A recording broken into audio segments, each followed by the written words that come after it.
오랜만에 영상으로 인사를 드립니다. 인사를 드리는데 좀 즐겁고 유쾌하게 드려야 되는데 오늘 내용이 좀 무거워요. 어, 설교라고 생각하지 않으셨으면 좋겠고요. 그냥 신앙적 담화? 그런데 좀 심각한 신앙적 담화? 아니면 뭐 목사의 잔소리 뭐 이런 걸로 받으셔도 되고요. 물론 제가 하는 이야기를 다 동의하실 필요는 없습니다. 저는 여러분을 강요하거나 설득할 생각이 전혀 없습니다. 그리고 두 번째는요, 아직 나는 이런 얘기를 받아들이지 못하겠다 하시는 분들은 듣다가 불편하시면 그냥 뒤로 가기 누르셔도 돼요.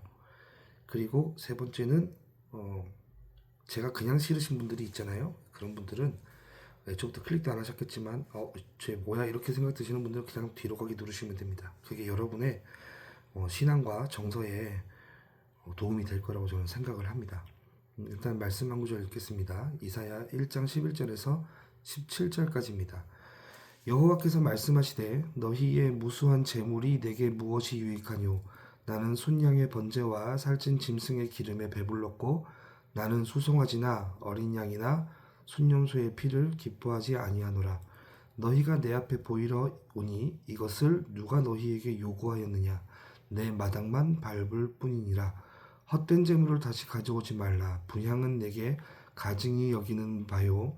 월삭과 안식일과 대회로 모이는 것도 그러하니 성회와 아울러 악을 행하는 것을 내가 견디지 못하겠노라. 내 마음이 너희의 월삭과 정한 절기를 싫어하나니 그것이 내게 무거운 짐이라. 내가 지기에 곤비하였느니라. 너희가 손을 펼 때에 내가 내 눈을 너희에게서 가리고 너희가 많이 기도할지라도 내가 듣지 아니하리니 이는 너희의 손에 피가 가득함이라. 너희는 스스로 씻으며 스스로 깨끗하게 하여 내 목전에서 너희 악한 행실을 버리며 행악을 그치고 선행을 배우며 정의를 구하며 학대받는 자를 도와주며 고아를 위하여 신원하며 과부를 위하여 변호하라 하셨느니라. 아멘. 제가 왜 앞에 이렇게 심각하게 말씀드렸는지 본문을 보니까 아시겠죠? 이스라엘 사회는 율법으로 다스려지던 사회가 맞습니다. 왜냐하면 하나님께서 이스라엘 백성들을 출애굽시키시고 그들에게 말씀하셨을 때 세계가 다 내게 속하였고 뭐 이런 말씀하시면서 너희는 내게 대하여 제사장 나라가 되게 하라고 하셨어요. 그러니까 제사장은 부정한 것, 오염된 것을 정화시키는 사람들이에요. 그러니까 그들도 거룩하고 정화되어 있는 사람이어야 합니다. 그러니까 제사장들은 항상 인간과 인간이 화목하지 못할 때, 그리고 인간과 하나님이 화목하지 못할 때 그 사이에 중재하며 항상 화목을 만들어가던 사람들이에요. 자, 그런데 하나님께서 이스라엘 백성들을 부르신 이유가 바로 그 제사장 나라를 삼으시기 위함인데, 제가 앞에 설교를 하면서 설명을 잠깐 드렸지만 그 구약의 이스라엘이 신약의 이방 족속을 포함한 이스라엘이 되어 예수 그리스도 안에서 참 이스라엘이 되고 그것을 바울은 교회라고 이야기를 했어요. 그러니까 오늘날로 치면 예수 믿는 사람들, 예수로 구원받은 사람들이 이 땅 위에서 제사장 나라의 역할을 하며 살아가야 한다라는 내용이 되는 것입니다. 그런데 왜 이 내용이 중요하냐면요.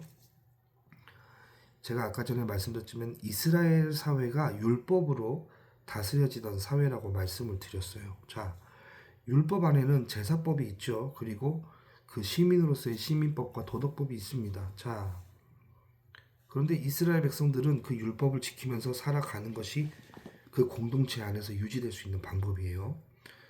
자, 죄를 지었어요.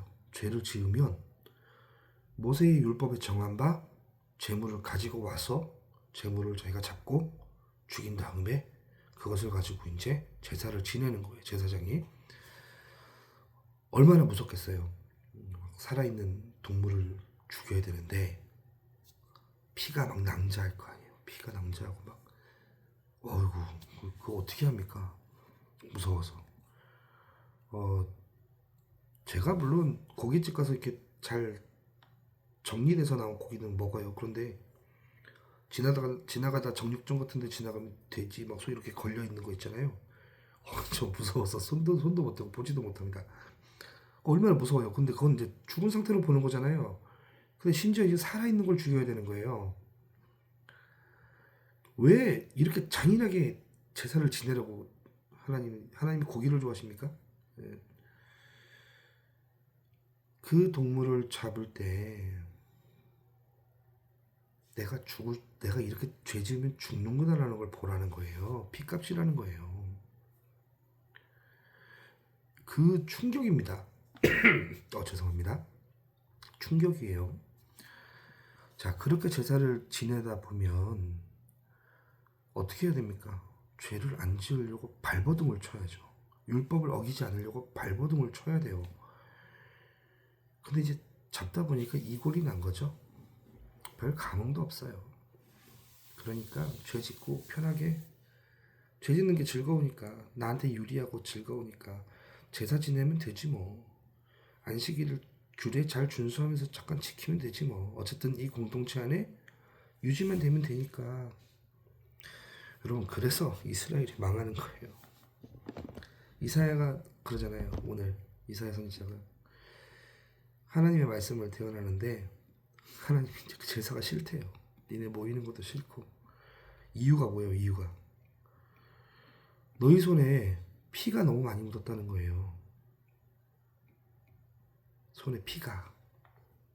그 피가 어떤 피냐면요, 하나님의 목전에서 악을 행한 겁니다.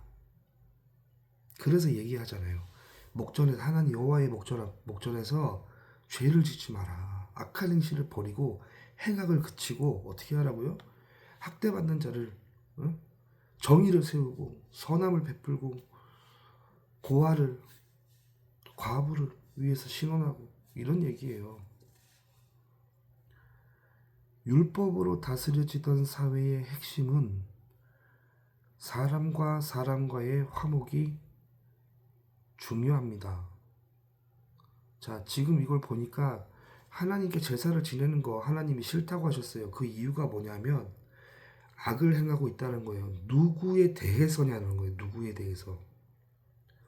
이웃에 대해서요. 이웃에 대해서 악을 행하고 있는 사람들이 드리는 제사는 하나님이 받지 않으신다요.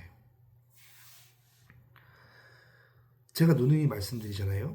하나님을 사랑하고 이웃을 사랑하는 것이 모든 율법의 완성이라고요. 물론 제 얘기는 아닙니다. 바울이 그런 얘기를 했어요. 자, 지금 하나님께서 처음 만드신 그 선했던 세상, 그 토부의 세상이 완전히 뭉개져 버렸잖아요. 지금 이렇게 이웃도 사랑하지 않고 죄책감도 없이 재물 잡고 하나님 앞에 예배 제사 드리고 이러고 온단 말이죠. 이웃을 사랑하지 않는 것, 이것은 하나님께서 받지 않으신다는 얘기입니다. 자, 근데 개중에 어떤 사람들이 이렇게 얘기하는 사람이 있어요. 하나님을 먼저 사랑해야 그 다음에 이웃을 사랑하는 거라고 이렇게 이야기하는 사람도 있습니다. 틀렸어요. 어떤 선후가 있는 게 아니에요.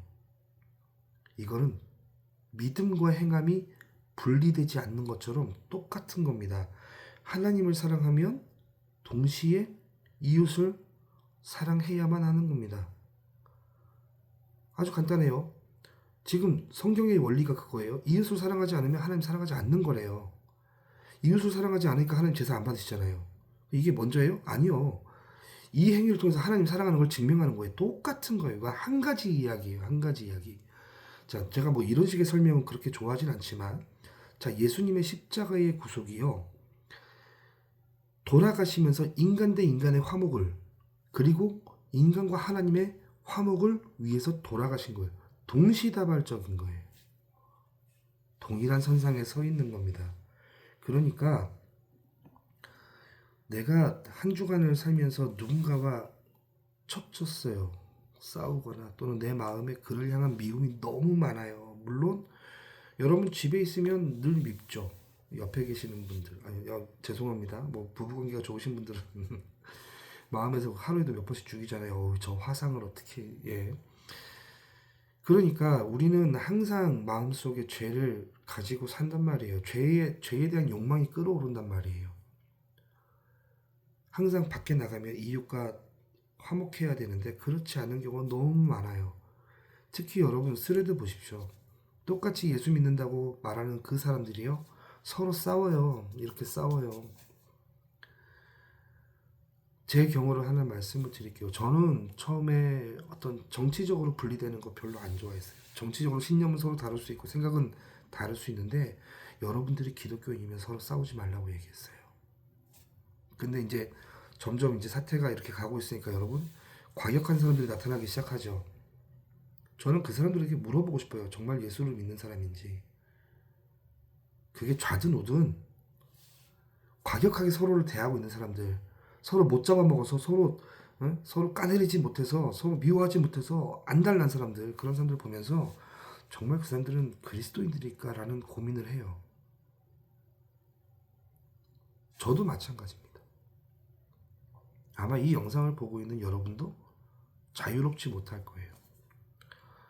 여러분, 서로 사랑하지 않으면 하나님께서 우리가 드리는 제사를 받지 않는다 했어요. 그러니까 우리가 여호와의 목전에서 악을 행하면 하나님은 그 제사를 싫다고 하셨단 말이죠. 자, 그러면 오늘날 시대도 마찬가지인 거예요. 왜냐하면 자, 오늘날은 뭐 율법이 폐기됐잖아요. 아니요, 폐기되지 않았어요. 율법은 완성된 겁니다. 왜 완성이 됐는지 제가 앞에 이제 찍어놓은 설교에서 분명히 설명을 드렸어요. 예수 그리스도께서 율법에 대한 모든 저주를 받으셨어요. 그리고 율법에 대한 저주를 받고 십자가, 그 나무 십자가에 달려서 하나님의 저주를 받고 죽으신 거란 말입니다. 자, 근데 율법을 다 지킨 사람이 어떻게 된다고요? 부활한다고요. 그래서 예수님이 부활했어요. 자, 그 얘기는 무슨 얘기예요? 하나님으로부터 이 율법을 다 지켰다라고 인정받은 거예요. 자, 그러니까 예수님은 의인인 겁니다. 의로운 분이신 거예요. 의롭다 칭함받으신 거예요. 인정받으셨어요. 자, 그러니까 우리가 예수 그리스도와 합하여 세례를 받으면, 세례가 뭐죠? 물론 이 공동체에 가입하는 의식이기도 하지만 우리가 죽고 다시 사는 거예요. 뭐에 대해서 죽고요? 이제 죄에 대해서 죽고 의로움에 대해서 다시 사는 건데, 그 의가 뭐냐 이거예요. 율법 지킴이란 말이에요. 예수 그리스도께서 말씀하신 계명을 지키는 거예요. 그 계명을 지키면서 사는 거란 말이죠. 그러니까 가입을 시킨 거예요. 이 빛의 나라, 이 부활의 나라 안에 들어갈 때 예수님, 내가 예수님께서 말씀하신 그 계명을 따라 살겠습니다 하고 세례를 받고 들어가는 겁니다. 이 빛의 나라예요. 자, 예수님의 계명이 뭐죠? 하나님을 사랑하고 내 이웃을 내 몸과 같이 사랑하라는 거예요. 자, 지금 성경은 신약도 그렇고 구약도 그렇고 다른 얘기를 하고 있지 않아요.